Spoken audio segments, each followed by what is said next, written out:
Bien, buenas tardes a todos. Muchas gracias por estar conectados y ver un poco sobre este tema estos minutos. Vamos a ver uno de los últimos temas que están en los foros, que es la situación ecológica de la sociedad. Entre ellos vamos a desarrollar desarrollo sostenible, crecimiento económico y algunas características del medio ambiente salvadoreño. Vamos, dentro de la agenda tenemos los conceptos de qué es ecología, el concepto de desarrollo sostenible, qué es crecimiento económico, características del medio ambiente en El Salvador, los problemas, la problemática ecosocial, la ley del medio ambiente, que la vamos a ver a grandes rasgos, qué son los ODM y qué tienen que ver con el medio ambiente, luego qué son los ODS y el medio ambiente, y finalmente tenemos un espacio de preguntas y comentarios si ustedes tienen sobre el tema. Vamos a pasar a los conceptos, el concepto de qué es ecología. Y tenemos que ecología es la ciencia que estudia la función, estabilidad, eficiencia y productividad de los sistemas habitados por comunidades biológicas, tanto naturales como artificiales. Este concepto de ecología se comienza a hablar de él o se emplea en 1869 por el biólogo alemán Ernest Haeckel. Entonces, él emplea este término por primera vez en ese año. A grandes rasgos, la ecología, como les decía, se encarga de estudiar los organismos en su hábitat natural.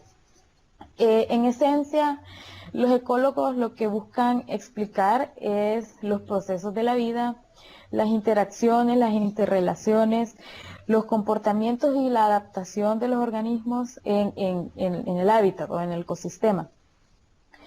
Y también buscan estudiar el desarrollo de los ecosistemas. Ahora bien, vamos a pasar ya al tema en sí, que es desarrollo sostenible. Tenemos un concepto aquí que es extraído del informe Brundtland o Nuestro Futuro Común. Se define desarrollo sostenible como la satisfacción de las necesidades de la generación presente, sin comprometer la capacidad de las generaciones futuras para satisfacer sus propias necesidades. Como les digo, es sustraído del informe titulado Nuestro Futuro Común, que fue publicado en 1987. Ahora bien, este informe, también conocido informe Brundtland, es un informe que enfrenta y contrasta de alguna manera la postura sobre el desarrollo económico que vivimos en la actualidad, la mayoría de países, junto con la sostenibilidad ambiental. Este informe es realizado por la ex primera ministra de Noruega. Lo realiza con el propósito de analizar, criticar y replantear las políticas de desarrollo económico globalizador, reconociendo que el actual avance social que se está llevando a cabo trae consigo muchos problemas, principalmente el costo medioambiental, que es muy alto. Entonces, este informe Brundtland fue elaborado por esta primera ex ministra junto con distintas naciones para publicarlo en la Organización de las Naciones Unidas. También un dato interesante es que en este informe se usó por primera vez el término de desarrollo sostenible o desarrollo sustentable, definido, como les decía, como aquel que satisface las necesidades del presente sin comprometer las necesidades de futuras generaciones. Ahora bien, el desarrollo sostenible debe cumplir con ciertas características. Dentro de ellas es promover la autosuficiencia regional, reconocer la importancia de la naturaleza para el ser humano, porque todos los seres humanos dependemos en gran medida de la naturaleza. También asegurar que la actividad económica mejore la calidad de vida, no solo de un grupo, sino de la mayoría de la población. También otra de las características es que usa los recursos eficientemente y finalmente promueve el máximo de reciclaje y la reutilización. Esto es en cuanto al desarrollo sostenible y las características. Ahora bien, vamos a ver otro concepto de crecimiento económico.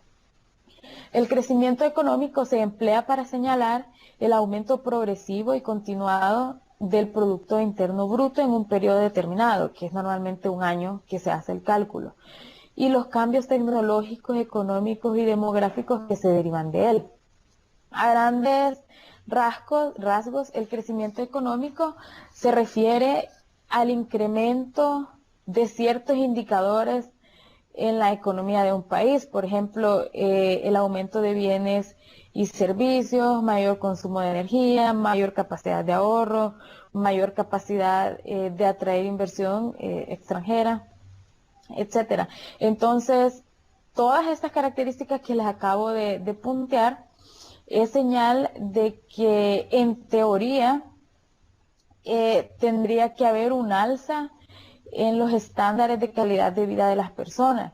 Sin embargo, como podemos ver en nuestra realidad, en nuestro país principalmente, como en la mayoría de los países, la calidad de vida del más de 80% de las personas es muy baja, a pesar de que haya un crecimiento económico. Cada vez más hay personas que pasan de vivir de la clase media baja a la clase baja. Es un porcentaje mínimo de personas, de familias que se benefician del crecimiento económico, pero la mayor parte de la población se ve siempre afectada a pesar de que haya un crecimiento. Pero ¿qué tiene que ver el crecimiento económico con el medio ambiente? ¿Cuáles son las consecuencias que se derivan del crecimiento económico? Podríamos denominarlo como el lado oscuro del crecimiento económico. Entre las principales consecuencias tenemos que existe mayor contaminación, sobreexplotación y el agotamiento de los recursos naturales. Es por ello que al principio yo les hablaba sobre el desarrollo sostenible, porque estos dos conceptos están ligados. El desarrollo sostenible y el crecimiento económico, al satisfacer las necesidades como sociedad, no debemos abusar del uso de los recursos, ya que algunos recursos son agotables.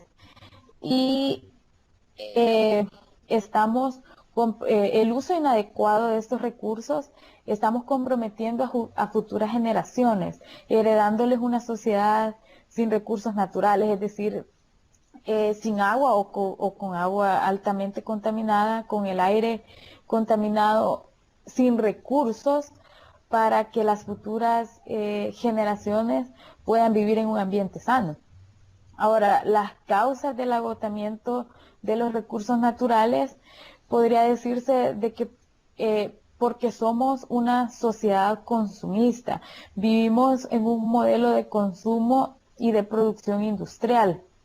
Este modelo de consumo y de producción industrial se utiliza tanto en países desarrollados como en países subdesarrollados, en los que prima el crecimiento económico. Es decir, es más importante para un Estado tener un mayor crecimiento económico y desarrollo económico que ver las consecuencias del medio ambiente que esto puede causar.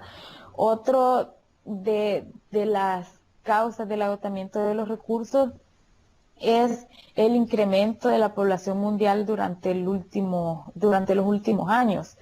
Es decir, que a medida va aumentando la población, la demanda de alimentos y de bienes es mucho más grande, lo que genera el agotamiento de los recursos y una sobreexplotación de la tierra. Y esto es un poco contradictorio, porque si bien eh, hay mucha demanda de alimentos y se producen muchos alimentos a nivel mundial, pero podemos ver que en el otro lado del mundo también hay muchas personas que se están muriendo prácticamente de hambre, pero esto también es por el sistema en el que vivimos. También tenemos otra de las causas del agotamiento de los recursos, es la falta de sensibilidad y conocimiento, es decir, que quizás en cierta medida no preveemos las consecuencias que, que trae la degradación al medio que nos rodea. Otra de las causas es la falta de autoridad del poder político. Y esto lo considero como uno de los más importantes, porque ellos son los que toman todas las decisiones, incluyendo las decisiones medioambientales. Y si podemos ver, la mayoría de los gobiernos de todos los países, son pocos los gobiernos que, en los que prevalece el medio ambiente. Sin embargo, en la mayoría siempre responden a los intereses de las empresas sin importar el deterioro del medio ambiente. También tenemos que sí se dictaminan leyes a nivel mundial para que los estados las puedan acatar. Sin embargo, no existe un ente que obligue a los estados a que cumplan, sino más bien a los estados, sino más bien a las empresas a que cumplan estas leyes. Por lo mismo, porque siempre tienen intereses que puedan ver perjudicados si cumplen estas leyes. Ahora pasemos a la siguiente diapositiva, que son las características del medio ambiente en El Salvador. El Salvador tiene una superficie de 21.041 kilómetros cuadrados. En los habitantes, la cifra ya actualizada ya en el 2019 somos 8.177.346 habitantes y más de 2 millones de personas en el exterior. El ecosistema salvadoreño consta de áreas naturales cubiertas, de una cubierta vegetal formada por bosques, ríos, lagos y montañas. Pero ¿qué pasa? En El Salvador, en las últimas décadas, nuestro país ha ido empeorando en el tema del cuidado del medio ambiente. Y es que, como les mencionaba anteriormente, ya aplicándolo a nuestro país, el problema medioambiental se debe en primer lugar por la incapacidad del Estado para frenar la destrucción ambiental. En primer lugar, porque el Estado es el que debe cumplir y hacer cumplir las leyes. Sin embargo, tenemos ahorita varias problemáticas, entre ellas la problemática del agua. El Estado o la Asamblea Legislativa no ha emitido una ley del agua donde sancionen a las empresas que contaminen el agua, así como los dueños de cañeras que no la contaminan directamente, pero sí indirectamente contaminando y erosionando los suelos. También tenemos otro problema que el Estado no quiere solucionar, quizá no el Estado, sino los que dirigen el Estado, que en este caso es el gobierno, no quieren sancionar a las empresas que utilizan tóxicos que son dañinos y que perjudican a la salud de los salvadoreños.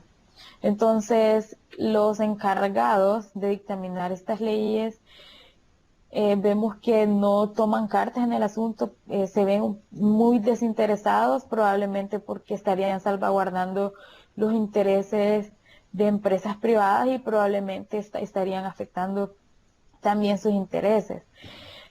En el caso también siempre salvadoreño, y un caso bien reciente, creo que de abril, es sobre una constructora en Tacuzcalco. No sé si han escuchado hablar, no estoy segura, creo que es en Sonsonate, sobre una constructora que no tenía los permisos suficientes para construir un complejo habitacional. Sin embargo, y según las noticias, esta empresa constructora comenzó a construir ahí. El problema radica en que están construyendo sobre un sitio arqueológico.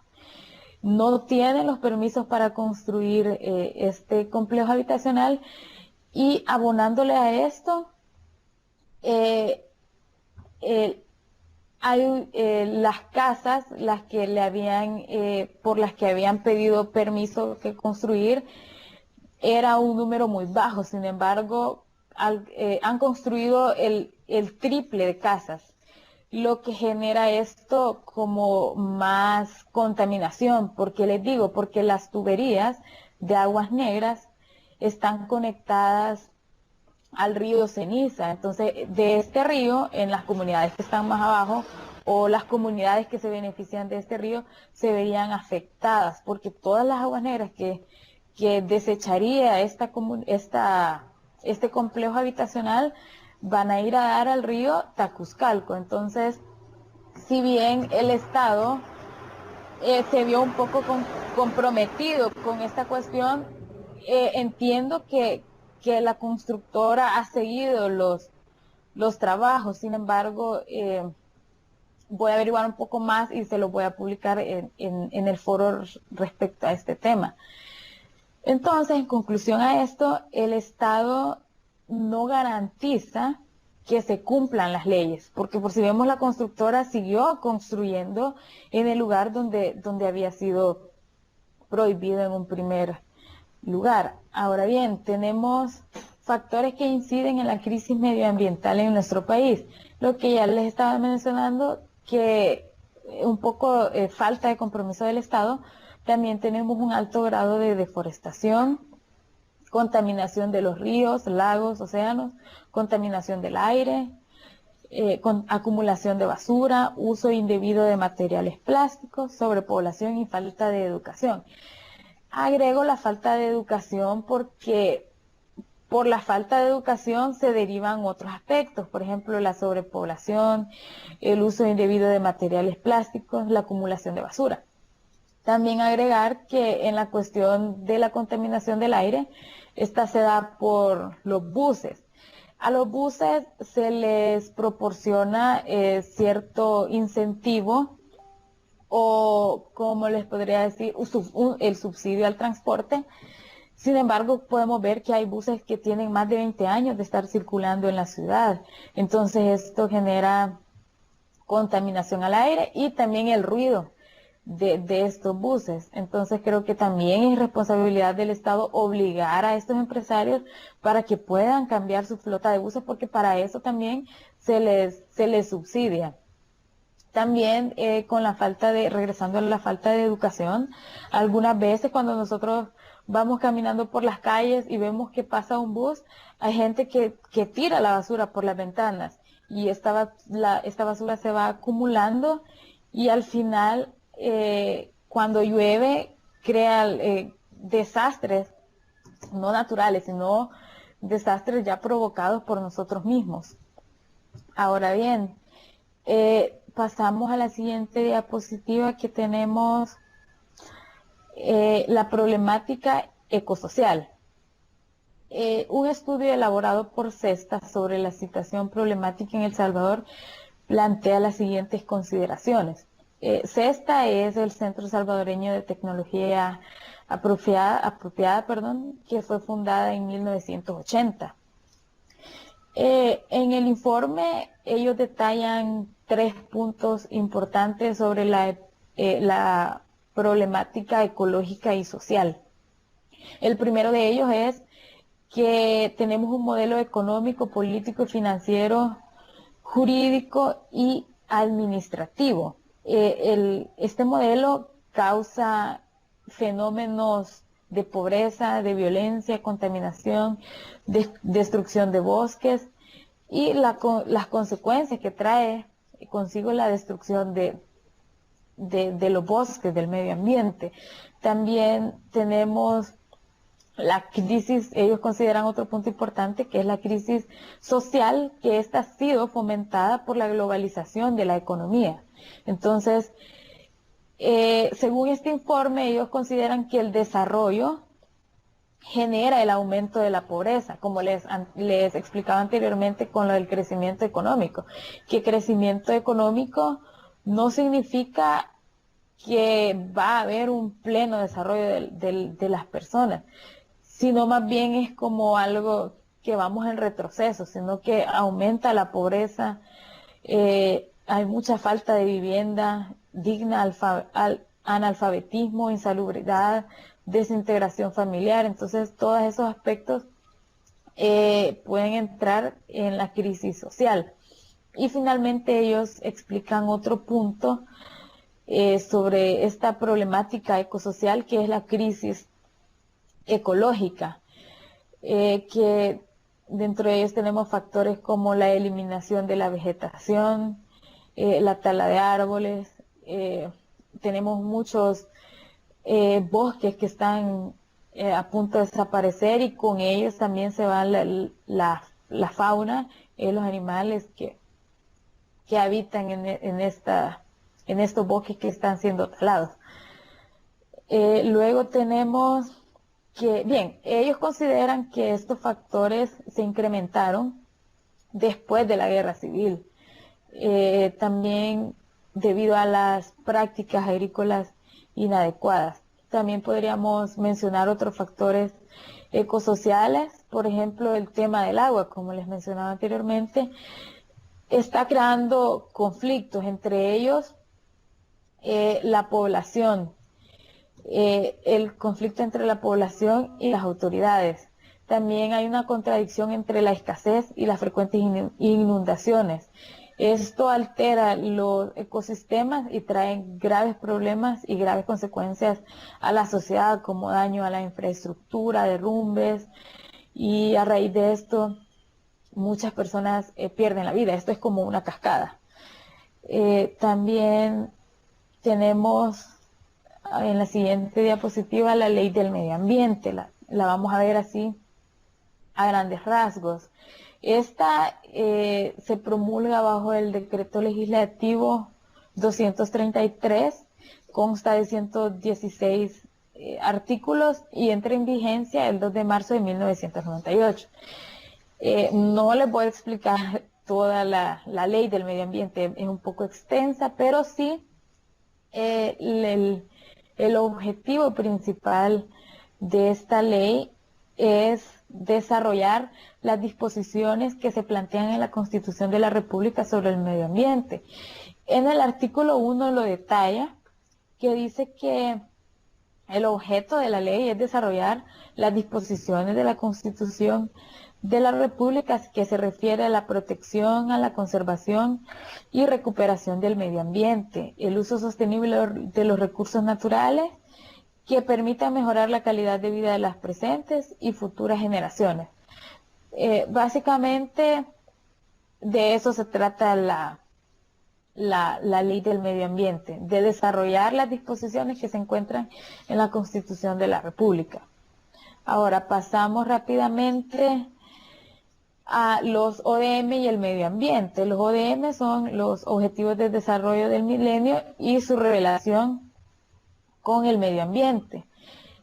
Los ODM son 8 objetivos que los Estados miembros de la Organización de las Naciones Unidas se han comprometido a tratar de, mejor dicho, se comprometieron a alcanzar para el año 2015. Los ODM se promulgan bajo la Declaración del Milenio de las Naciones Unidas, firmada en el año 2000. Esto compromete a los líderes mundiales a luchar contra la pobreza, el hambre, las enfermedades, el analfabetismo, y el tema que nos concierne es sobre el tema medioambiental, que es el objetivo número 7, que es asegurar un medio ambiente sano y seguro. Cada objetivo de desarrollo tenía metas que se iban a cumplir para el 2015. Ahora bien, viene el 2015 y pasó el 2015 y vemos que algunos países, o mejor dicho, en todos los países subdesarrollados no hay mejoras, ni en el medio ambiente, tampoco erradicaron la pobreza, las enfermedades siguen cobrando víctimas, es decir, que probablemente en los informes que se iban desarrollando sobre el seguimiento de los ODM, se decía que sí había mejoras en cuanto a la erradicación de la pobreza, sí había mejoras en cuanto al medio ambiente, pero si observamos la realidad de algunos países, no es así. El calentamiento global es el principal tema del cual estamos hablando ahorita. Entonces, si bien podríamos decir que los ODM quedaron como que les quedamos debiendo, no logramos cumplir las metas que se proponían. Ahora pasamos a la continuación de los ODM, que son los ODS y el medio ambiente. Como les digo, el calentamiento global y la situación climática es un tema del que se está hablando mucho porque es un tema que nos está afectando y ya se agregan directamente 4 objetivos. Bien, los ODS son una iniciativa impulsada por las Naciones Unidas para dar continuidad a la agenda de desarrollo tras los objetivos del desarrollo del milenio. Ahora, los objetivos de desarrollo sostenible son 17 objetivos y 169 metas propuestas para continuar lo que se dejó a medias, podría decirse, incluyendo nuevas esferas, como el cambio climático, la desigualdad económica, la innovación, el consumo sostenible y la paz y la justicia, entre otras prioridades. Como les decía, ahora se agregan 4 objetivos que están relacionados con el medio ambiente. Tenemos el primero, que es el objetivo 11, lograr que las ciudades y los asentamientos humanos sean más inclusivos, seguros, resilientes y sostenibles. En el objetivo 13 tenemos adoptar medidas urgentes para combatir el cambio climático y sus efectos, que se resume en acción por el clima. Tenemos el objetivo 14, que es conservar y utilizar en forma sostenible los océanos, los mares, que se resume en vida submarina.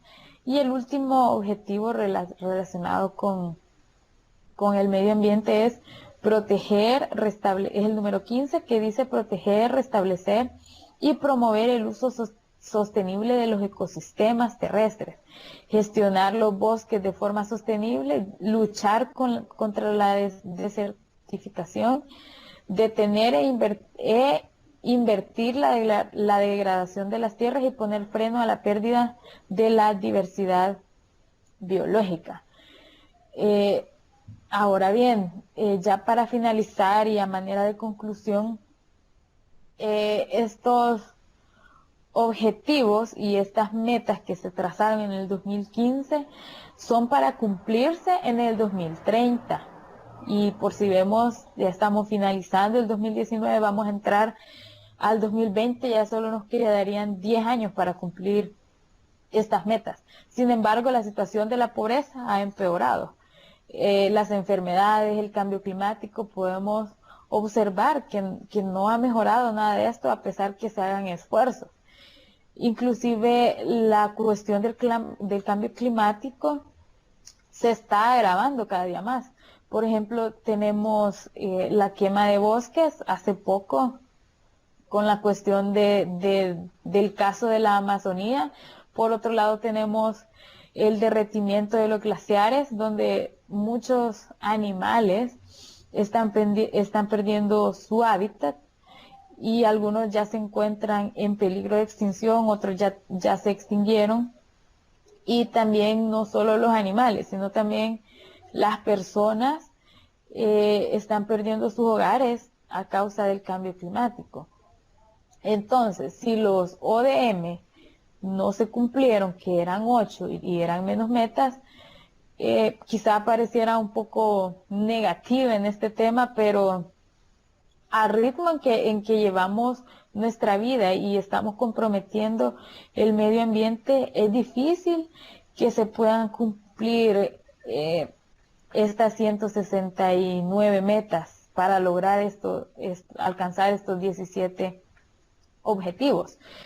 Principalmente, como les mencionaba, porque los gobiernos no tienen la voluntad de sancionar a las empresas que son las principales causantes del cambio climático que estamos viviendo en la actualidad. Bien, eso es todo. No sé si tienen preguntas o comentarios que agregar sobre también cómo podemos, formas de reciclar. No sé si tienen preguntas o comentarios.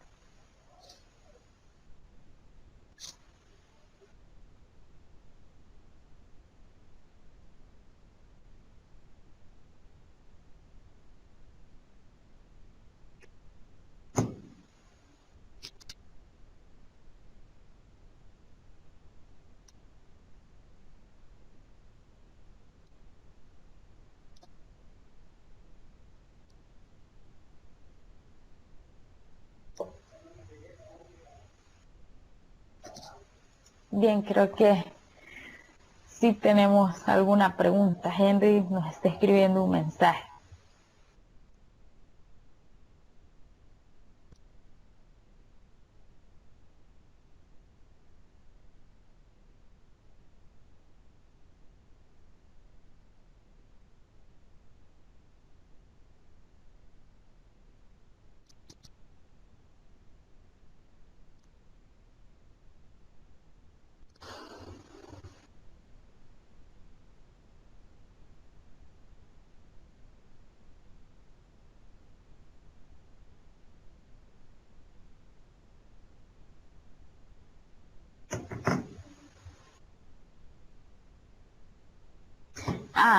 Bien, nos hace una pregunta que dice, vi por ahí que mencionó las comunidades biológicas, naturales y artificiales.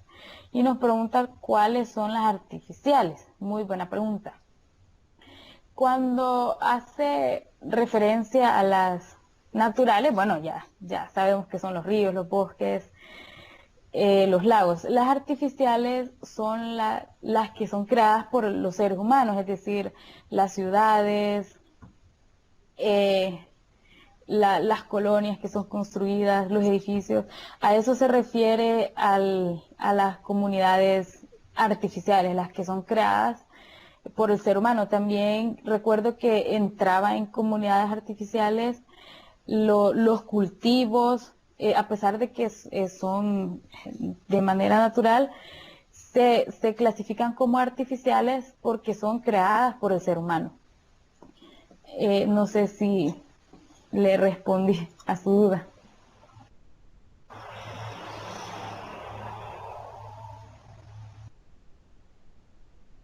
Sí, dice que sí. No sé si alguien más tiene otra pregunta. Si no, vamos a finalizar esta jornada, esperando que les haya ayudado un poco. Recuerden que estas ya son las últimas videoconferencias porque ya se acerca el examen de admisión y pues esto de alguna manera les va a ayudar mucho a que puedan salir bien en su examen. Así que si no hay más preguntas, agradecerles a ustedes que se conectaron y al coordinador también. Y pues buena suerte y buenas tardes.